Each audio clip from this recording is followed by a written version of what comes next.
Hello. Just making another Wellness Wednesday video, part of my pro bono work to help make health information, mental and physical health and wholeness information accessible to the masses and give you some information to help you along your journey to wholeness and healing. Today I wanted to do a short video. My husband is wandering around the back.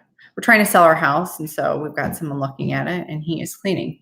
So you may see him wandering around the back, spraying things and tisking around as I make this.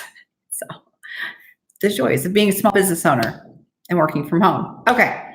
So I'm going to talk about some of the root causes of mental and physical health symptoms and working as a coach, an integrative health coach. What is that?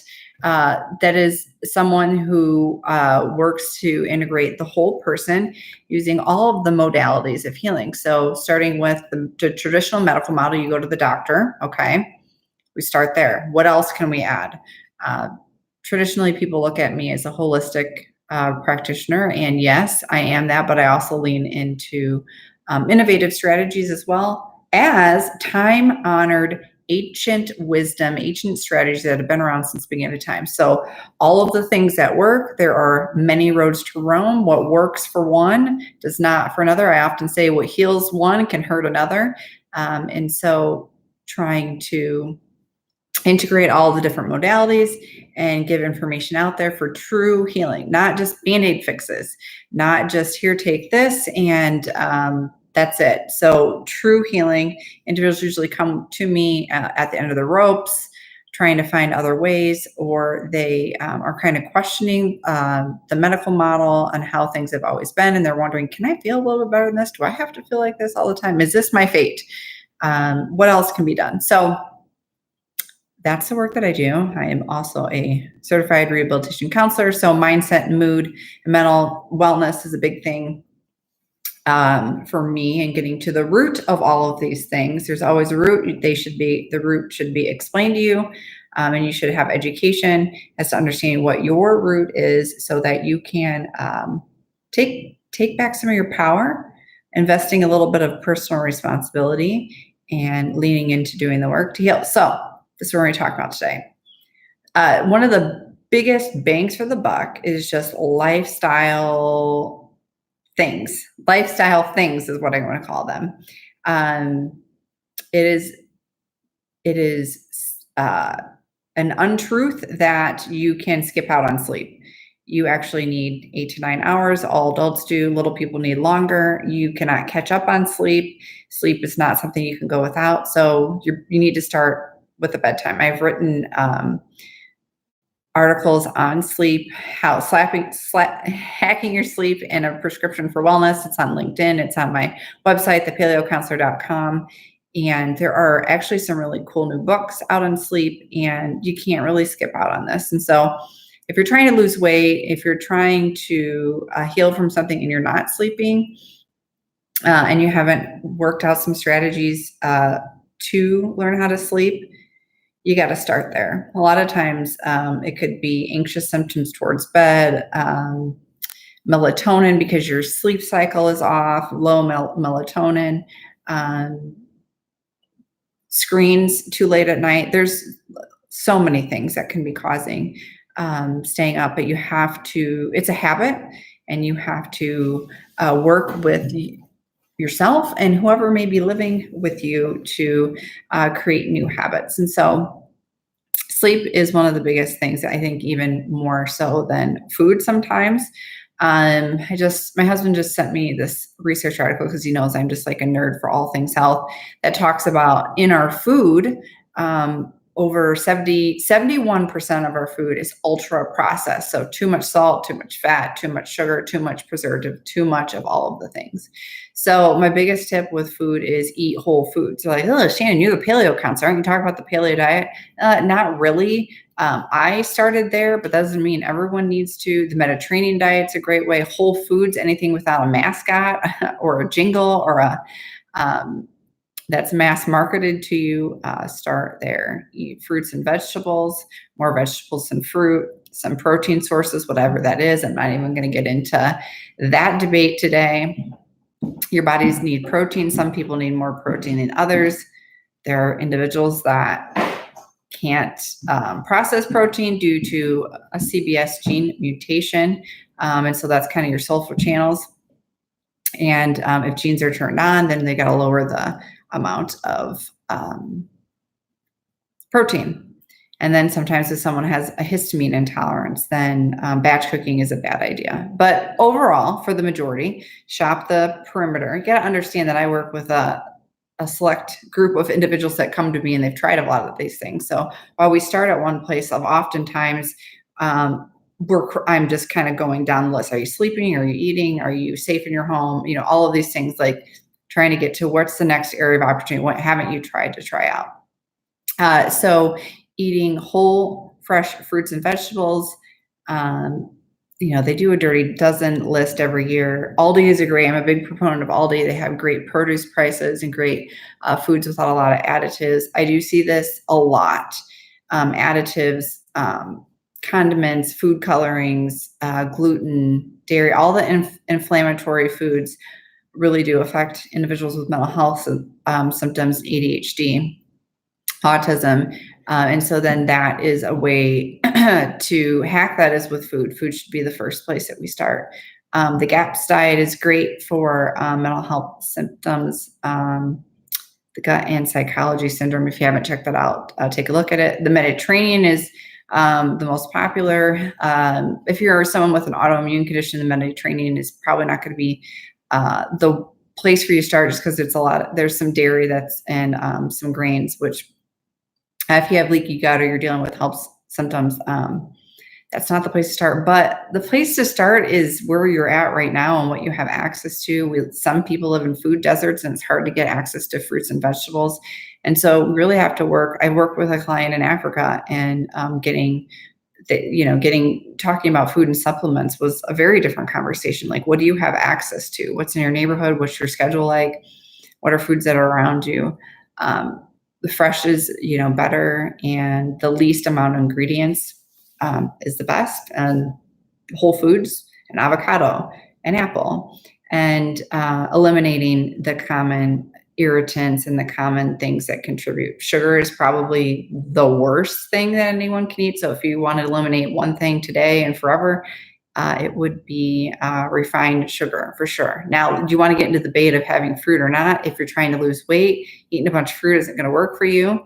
But if you're going from eating a lot of packaged foods and cereals and things like that, then yeah, have some fruit instead of that. So I work with a lot of eating disorders, and so I always have to be careful about what I publicly state about food, mindfully eating, chewing, being present with your food, and your body at the cellular level knows everything that your brain is thinking.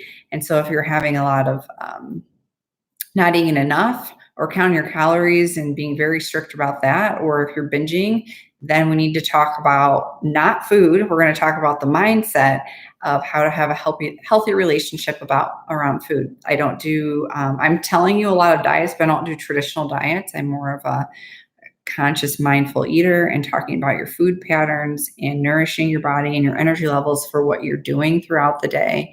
And that has nothing to do with the scale. It's really interesting that in the United States that we weigh ourselves rather than a better indicator of your body health or your physical health is your body fat percentage.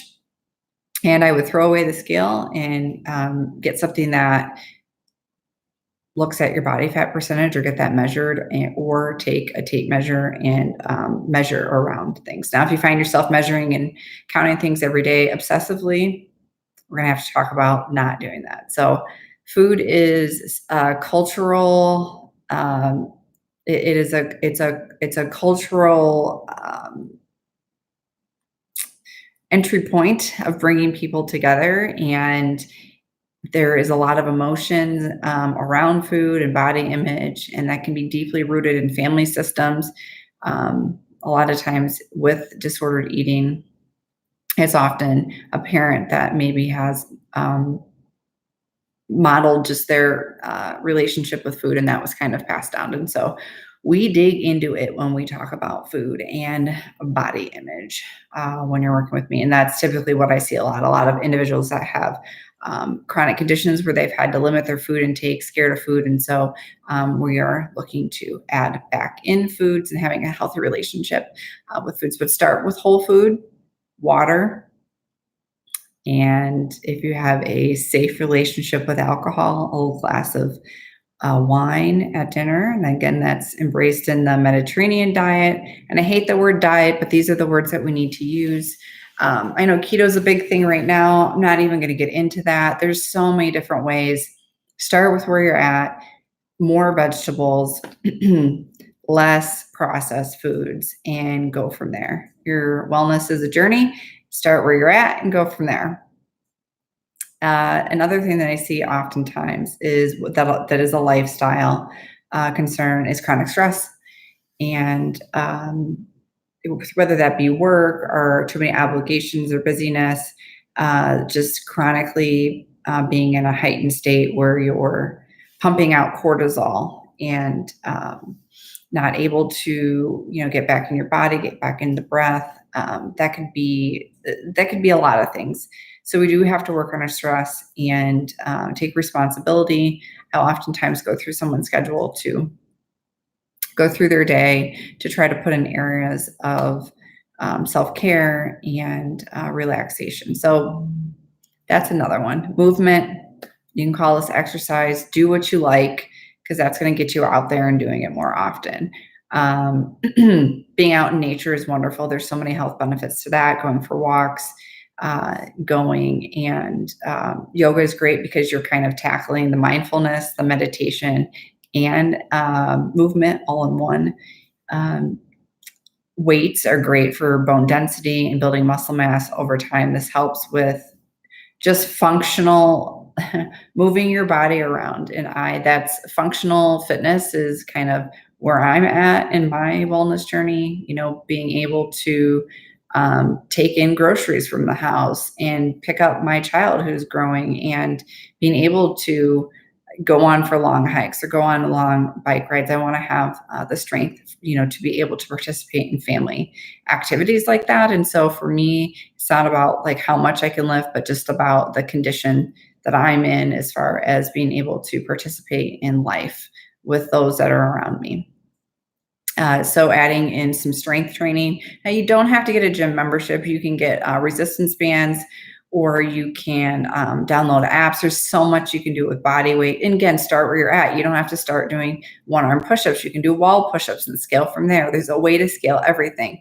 A wonderful personal trainer or physical therapist can help you learn your own unique body mechanics and to work with you to adapt things if needed. You don't have to do, everyone doesn't have to do the same thing the same way. So those are some really just kind of low hanging fruit, and starting there to manage your stress, to look at the foods that you're eating, the sleep that you're quality get, and managing chronic stress. Now from there we dive into a little bit more. I do want to throw out some common things that I do see. I am going to make this a short video. Other things that I see really commonly with individuals that are having many conditions that are stacking up, mental health or physical symptoms, just aren't healing. They've tried everything. A lot of it, the root of that, unfortunately, is trauma, and people don't like that word, but having a stressful childhood, having a stressful event in your life, no shame in the game. 50% of adults have trauma that have occurred when they were little people, and 70 to 80% of individuals with autoimmune conditions have trauma at the root, and their parasympathetic nervous systems are out of whack. So they're stuck in fight and flight. And so they are reacting. I've even seen this like with mast cell activation syndromes, or cases where individuals are like, what is happening? I can't eat this food. I'm scared of eating this food. So, if you have a stack of diagnosis, breath work, yoga, meditation, dance, anything that you can get back into the body and get comfortable with yourself and doing that over time. It's going to take work. It's going to take, when I say breath work, I mean like 20 minutes twice a day for a year to get your body back regulated, and you're going to have to process through some difficult things that come up with that. I have found a great program, DNRS. I actually promoted this on my Facebook page. I vetted it with enough clients. I've looked into the research. I've been a big parasympathetic limbic system educator for a long, long time. They get it. So I have a lot of clients that are using the program and then using coaching with me and to try to troubleshoot some things that are coming up. This can be for anxiety. This can be for depression, PTSD, trauma. I've got a couple with breast implant illness, mold illness, Lyme, chronic autoimmune conditions, things that are not healing. You're stalled on your healing journey. Hit me up if that's a question that you have. Another root cause is environmental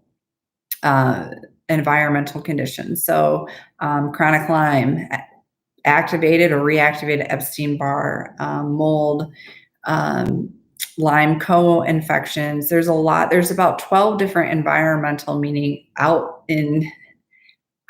there that can get in your body, low-level protozoa that can get inside and contribute to autoimmune conditions. There's a really great panel, the Series 0812, that I use with some functional medicine doctors. This is one that has been a game changer to kind of understand and get to the root of what is causing these autoimmune conditions. There's always something that's causing that, and I see the same thing over and over and over again. And so I keep spreading the word to get it out there, to know that there are ways that you can understand what it is, to heal from it, and move on. So trauma, environmental illnesses. The other thing that I see a ton of is small intestinal bacterial overgrowth. I'm writing an article and I'm getting these to some doctors and researchers. I found over 50 conditions that it's contributed to. IBS is mistaken. IBS most often, not is mistaken, excuse me. IBS most often is small intestinal bacterial overgrowth. You're going to see mood issues and skin issues as well. Chronic fatigue, this is a big one. In populations with diabetes and populations with thyroid conditions, gluten intolerance, MS, autoimmune conditions, mood, all mood, conditions, symptoms, OCD, anxiety, depression. I see a ton of this, and it's at the root of a lot of gut symptoms, and it's very misunderstood. There are two leading researchers in this area, and Dr. Pimentel is one, and then the name escaped me. Of course, when I do these, I totally blank. Allison Seebecker is the other one. And there's some great coaches out there. There's one in Australia that does a wonderful job with mast cell and histamine intolerance, and she understands SIBO. And then there's another one that his recipe, so in a cookbook that's out there, and then there's Gutsy Girl. She's amazing at understanding these conditions. So there's some gut mood ninjas out there that leaned into it. This definitely was, again, a root cause of my condition. There's so many things that EDS, like a rare condition, EDS, gastroparesis, alcohol use. There's so many different. I want to make another SIBO video just to educate everyone on this could be the root cause. It's a tricky one because it could be the root cause or it could be caused from something else. So it's what came first, the chicken or the egg scenario. Then gluten intolerance. And so that's a really tricky one as far as understanding, because the medical model will only test you and see if you have celiac disease. And then you get into that gray area of gluten intolerance. The problem is the way that gluten and grain has been processed over the years, and just a lot of our bodies cannot just process that. We don't have the enzymes to process that. As it has changed over time, we have not, changed with that. And that definitely is at the root of a lot of autoimmune conditions, a lot of mental health symptoms. And usually with gluten, the more that you dig into it, there can be gluten cross reactors, which there's about 24 of those, and sad, like chocolate and eggs. And so the thing is that it doesn't mean that if you have gluten sensitive, you're going to have to stay away from it for forever. But with some of this other stuff, the longer that you heal and seal the lining of your gut, because what will happen is you end up, I know leaky gut gets thrown out there. Oh, you've got leaky gut. Well, what's really going on there? You have food particles that are traveling through your bloodstream that are poking through your intestine lining that are causing basically an autoimmune response in your body until you heal that lining up. And some of these elimination diets like AIP, Whole30, and even paleo to some extent give you a chance to reset your gut. And so, and seal that lining back up. And the GAPS diet is another one too, as well. So there's many roads to Rome. These are some of the things that I've seen over and over again. Finding the secrets to like things like chronic pain and anxiety and sleep and weight, and being able to match these things up for someone and to explain them so that they can move on from working with me, take responsibility for their health, and work with their healthcare practitioner. We have conversations to help them talk with their practitioner, but then sometimes I'll work with their doctor as well. And so it just depends. Everyone's very different and their situation's very different. And then the other thing is just our mindset and our thoughts, and that and how we deal with difficult things. And that's another root of how we're going to heal or not. And so a lot of that is inner child work, ego work, deconditioning, unlearning. There's so many ways to call this, but really meditation and yoga is really an entry point to kind of observing how you react in situations. If you haven't done the work to reparent yourself and how you respond in the world and how you react to things, you could be contributing to your chronic health conditions by just, what you're thinking. And I know this is probably gonna be triggering for some individuals that have intrusive thoughts, but you are not your thoughts. You can observe your thoughts from a higher stance, and there are a ton of ways to be able to do this. And it does start with some deep internal work that's going to take a little bit. And so that's the message that I hope they understand. Hope is possible. You can take an empowering stance with some of these things. You do have to lean into doing the work to truly heal. When you reparent yourself, you learn that no one's going to come and save you. It isn't your fault that you are sick or have a health condition. It is your responsibility to heal. And so if you keep going at healthcare from the same way, and you keep getting if you keep going to the doctor and they keep writing you a prescription and you keep feeling sick, you're going to get the same response if you keep going at it that way. So functional medicine and integrative medicine and a lot of the holistic folks out there will show you another way, which is a very empowering stance that gives you hope and power back and to go on a healing journey. The other thing that I do want to put out there, because I do see a lot of hormones and infertility cases, is just the products in your home too. Be very mindful of that. Use EWG, the Environmental Working Group, for your products, your beauty products, because it soaks into your skin, which gets into your bloodstream.